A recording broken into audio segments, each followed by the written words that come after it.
जय हिंद दोस्तों। स्वागत है आपका आपके अपने YouTube channel learning point with Abhishek sir पर। दोस्तों, अगर आप चैनल पर नए हैं तो चैनल को सब्सक्राइब कर लीजिए और बेल आइकन प्रेस कीजिए ताकि आप डेली डिक्टेशन पा सकें। डिक्टेशन शुरू होगी 5 सेकंड बाद।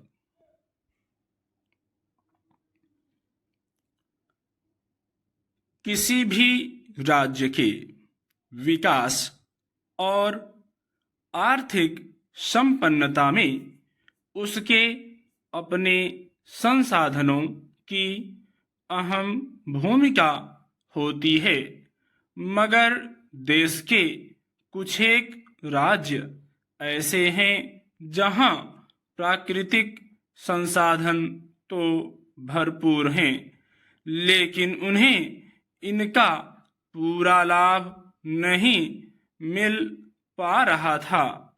इसका कारण केंद्र सरकार और राज्यों के बीच करों तथा उपकरों के बंटवारे को लेकर विवाद था।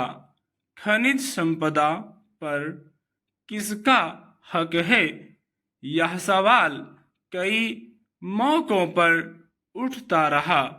पिछले महीने सर्वोच्च न्यायालय ने इस विवाद का निपटारा करते हुए व्यवस्था दी कि खनिज भंडार राज्य की संपदा है।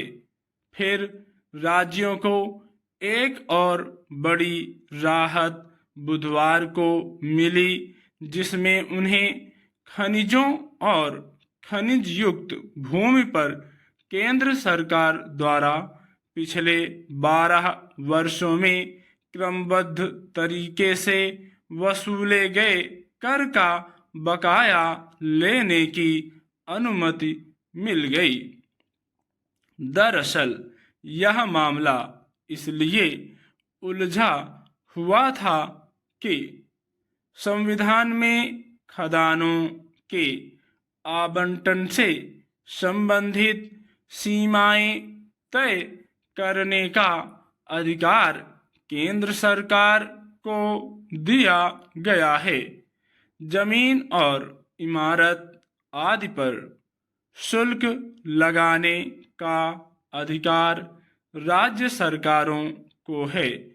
इसलिए राज्यों में खनिजों पर कर केंद्र सरकार लगा रही थी, मगर सर्वोच्च न्यायालय की संविधान पीठ ने पिछले महीने स्पष्ट कर दिया था कि खनिज राज्य की संपदा हैं, इसलिए वे पट्टे की कीमत तय कर सकते हैं। खदानों और खनिज युक्त भूमि पर कर लगाने का विधायी अधिकार राज्यों का है। कुछ राज्यों में प्राकृतिक संसाधन ही राजस्व अर्जित करने का मुख्य स्रोत होता है।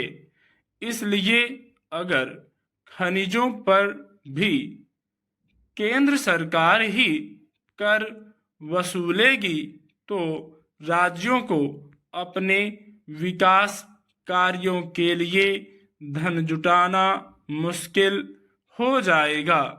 सर्वोच्च न्यायालय के इस फैसले के बाद राज्य खनिजों और खनिज युक्त भूमि पर केंद्र सरकार की ओर से वसूली गई रॉयल्टी और कर की बकाया राशि के भुगतान की मांग कर रहे थे।